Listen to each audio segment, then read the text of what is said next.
welcome back to Clare Schools. Today I'm going to be talking about the Cambridge admissions process.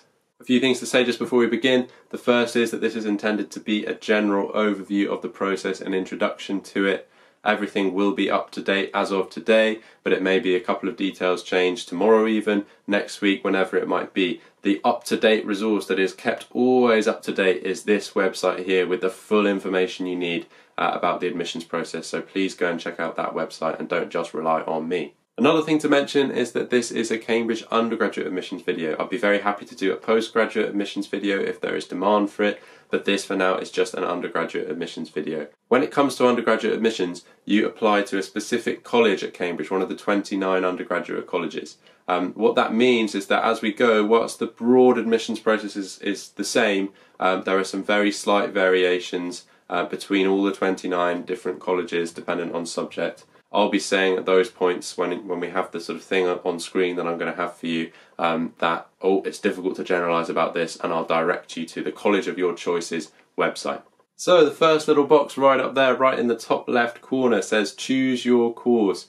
Now that is the most important decision you can make when deciding where to go to university, so do your research, think about what you enjoy, think a little bit about what you're good at, but hopefully by the time you're in year 12, what you enjoy and what you're good at should have aligned, so you're applying for a subject that you are passionate about, that you really care about. You've hopefully developed some specific interest beyond your course, because that's something that we're particularly looking for when we decide who to make our offers to. Right, so the second box along says choose a college or make an open application. This is a much less important decision than your choice of course. Almost everyone who goes to Cambridge ends up loving their specific college which they study at. It's very, very difficult to make a wrong decision. I will be making a longer video at some point talking in more detail about how you might choose a college, but you want to be looking at the college websites, you want to be visiting Cambridge if you can and have the opportunity to, maybe look at the buildings, get a general feel for the place, think about the size of the college. Is it big, is it small, are you going to know everyone in your year, that kind of thing. Those are the things to consider.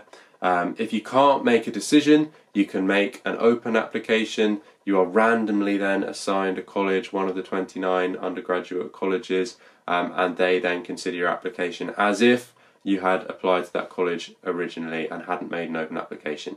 The college will not have any idea you've made an open application, so don't worry that you would be discriminated against on that basis, not that you would be anyway. Next up, we have check admissions assessment or test registration deadlines. Now currently about 90% of Cambridge subjects have admissions tests. That figure may well change, and that's a very good reason for you to be checking that website that I showed you at the start. You may need to be registered for your test by the 15th of October. You may need to be registered for your test before then if you're doing the BMAT, for example, for medicine, so keep an eye on those deadlines. You cannot apply to take one of these tests individually, i.e. you can't do it from home. You must do it at a registered test centre. Your school will hopefully be one. If it is not yet a registered test centre, please do ask a teacher, or if any teachers are watching and you're not a registered test centre, then get signed up. You need to sign up a good few weeks before the actual test date because it may take a little while to process. If you're not currently attending a school or college, you've left school, maybe you're homeschooled, whatever it might be, you can apply to any registered test centre and take the test there. Pre-interview tests are currently scheduled to take place on the 4th of November 2020. That date is very unlikely to change, but it might, so keep checking that website. So next, presumably just next to my head, we have the fourth box, which is the UCAS application.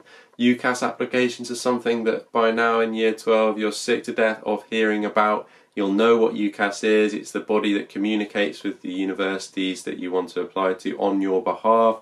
How many universities can you apply to? 5. And you can't apply to both Cambridge or Oxford, so you have to choose one. This is just for Cambridge applicants, so you've decided that Cambridge is going to occupy one of your 5 UCAS university spaces. If you're in any doubt about whether to apply to Cambridge, you think you want to give it a go, you're not entirely sure, do remember that you've got 4 other places on your UCAS form. You really have nothing to lose by applying to Cambridge, so why not give it a go? Now, if Cambridge has made it into one of those 5 spaces, you are a Cambridge applicant, and that means that your UCAS deadline, rather than being the 15th of January, which it would be for all subjects apart from medicine at other universities in Oxford and Cambridge, okay? So the 15th of January is the usual UCAS deadline. It suddenly scoots right forward to the 15th of October. So you have 3 months less time to get your UCAS application through. Now, the most labour-intensive part of the UCAS application is the personal statement. And what that 15th of October deadline means is that you want to be on top of your personal statement very early on in term. You want, hopefully, to be having a draft of a personal statement done over the summer, coming back with a clear idea of what's going to go on that document. Now, you've probably already heard lots about the personal statement. It is your chance to tell us and your other universities that you're applying to a little bit about yourself. It's not that long, it's only about 500 words or 4,000 characters. If you're making a Cambridge application or an Oxford application for that matter, we are not too interested in your extracurricular activities. We are purely making decisions based on academic concerns, so your supercurricular interests.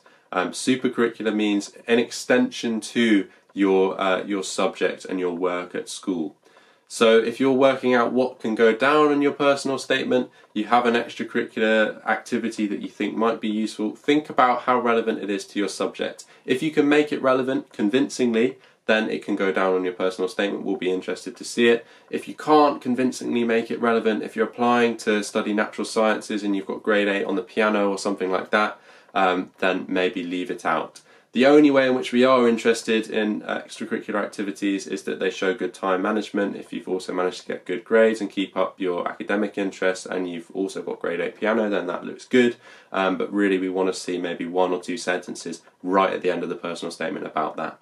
Just for completion, I should say that for some international students, if there are any watching, the UCAS deadline may be slightly earlier than the 15th of October, just so everything can go through. Then we have, right at the bottom again, the SAQ, the Supplementary Application Questionnaire. Oh, this is just a Cambridge specific thing, and if you're thinking by this stage, oh my word, I have to do these admissions tests, I have to submit my UCAS form 3 months early, I have to do this SAQ too, there's so much extra that I have to do, I'm not going to bother, then I'd encourage you to think again. These are not meant to be hurdles that are put in your way so to sort of put you off. They're there to give you the most possible opportunity we can give you to show what you can do and to show why we should be taking you, considering you as an applicant, right? So they're there as so many opportunities for you to show what you can do. That's the best way to think of them, rather than annoying hurdles that you have to go through if you want to come to Cambridge. And all of that said, the SAQ is quite short, it's only 1,000 characters, it's not really much work at all. It's there primarily to give us some information that UCAS don't collect, so details about your UMS scores, details about your individual modules within your A-levels, details about your class sizes, and then you can use the rest of it to supplement the personal statement in any way you want. It may be you've applied to a joint honours course like history and politics at Cambridge and your personal statement is mainly history based, so the SAQ is a perfect place to talk about politics. As it says up there, the deadline for the SAQ is the 22nd of October. That is also the deadline for something called the Extenuating Circumstances Form, or ECF. So if you have significant educational disruption during the course of your study, you will probably want to submit one of these. It is submitted on your behalf, I should say, by your teacher, carer or social worker, depending on what's most applicable. So only submit this form if your education has been seriously compromised or hindered in some way by personal problems, health problems, disabilities, serious educational issues, things like that. Next up is submit written work or take your admissions test. As I said, that deadline coming up is the 4th of November, so after all of that, your 22nd of October SAQ, then 4th of November you'll be taking your admissions test. As I say, 90% of subjects at the moment have admissions tests. That may change. I'll do another video about admissions tests, but I won't lengthen this one by talking about them too much here. Submit written work. Now we're at the stage of the video where I start to say we can't generalise too much about this. Some colleges for certain subjects may ask you to submit written work. If you're applying for English, they might ask you to submit a couple of essays that you've done. They might ask for one essay. They might ask for no essays. They might have an at-college admissions test, a sort of interview test. I'll be talking about interviews in a second, obviously. You just need to start checking your college websites at that point. So the interview, perhaps the most famous part of the Cambridge admissions process, famous because we are one of only a few universities which do conduct interviews. Again, as I said earlier, don't think of this as a hurdle, think of it as another opportunity to show us what you can do. And the most important thing to think about when thinking about interviews is to think of them as a sample supervision. So a supervision, if you don't know, is how Cambridge teaching is conducted along with the usual university formats, lectures, seminars, practicals, labs if you're doing a science subject. A supervision is a kind of small group teaching which Cambridge and Oxford are unique in offering in this country. So you may have just one other student with you. You may just be on your own and be with an academic, okay? And maybe there's 3 or 4. So an interview is designed to emulate that experience. So it will just be you, and then it'll be an academic, usually 2 academics, so it's slightly different, but they're basically testing what you'd be like to supervise, what you'd be like to teach in that format. Because of that, it's also important to remember that this way of teaching doesn't work for everyone.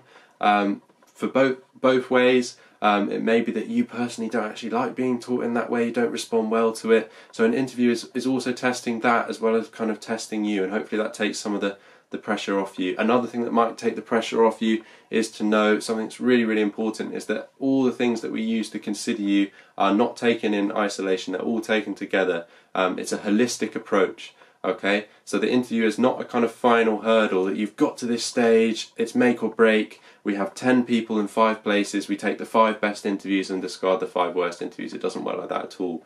Okay, so interviews are going to make you nervous, they're very unfamiliar to everyone, but you don't hopefully need to get too nervous about them. That kind of information should help you manage your nerves. Now, because they're like sample supervisions, they are academic in focus, so it's not going to be anything like a job interview.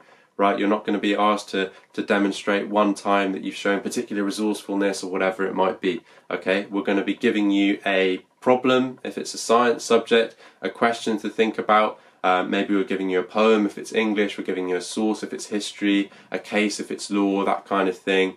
It's going to be something quite difficult, and we're going to be testing how you think. So the most important thing is to be thinking out loud when it comes to interview.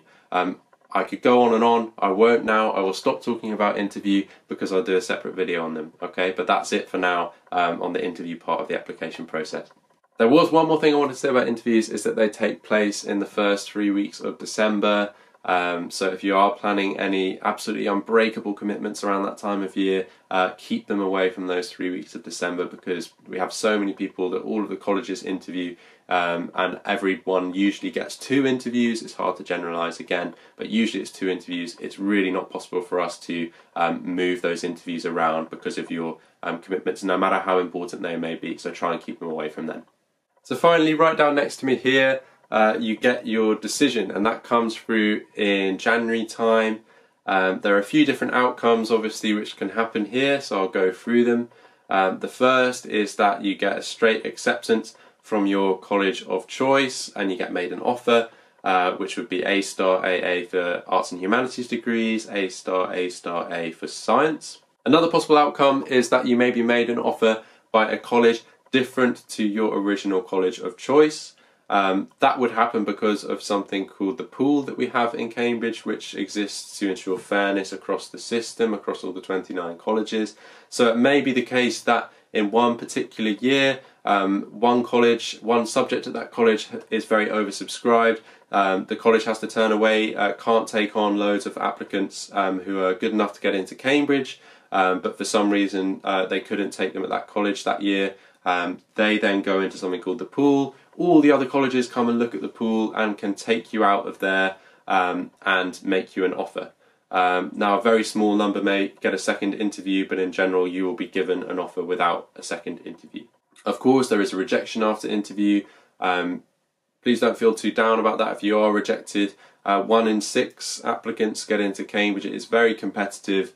You're already one of the best candidates out there if you are making a Cambridge application. We do very much welcome reapplications. another year, you will not be discriminated against because you've applied once and seem to be failed or anything like that. So do please reapply if you want to. The final possible outcome is a new possible outcome. It is called adjustment. It started this year. 60 students who are now studying at Cambridge came through adjustment, and we will be running the scheme again this year, this application round.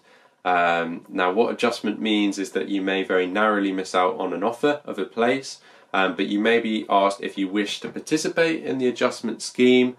It is for people who conform to certain widening participation criteria in relation to their postcode, their school, educational background, all of those kinds of things. And they are told that if they do particularly well in their A-levels on results day in August, they may be invited to come and take up a place. So that is adjustment very briefly. Again, a longer video. I'm very happy to make one if there is demand for it. So there you go, that's it. I think I've spoken for more than long enough about the admissions process. This is, as I said, just a general overview, and I've got lots more videos planned about the specific things that I've talked about. Again, if you have ideas or there are particular questions you want answered, videos you'd like to see sooner than other ones, you're burning to see an interview video or burning to see a personal statement video, comment down below.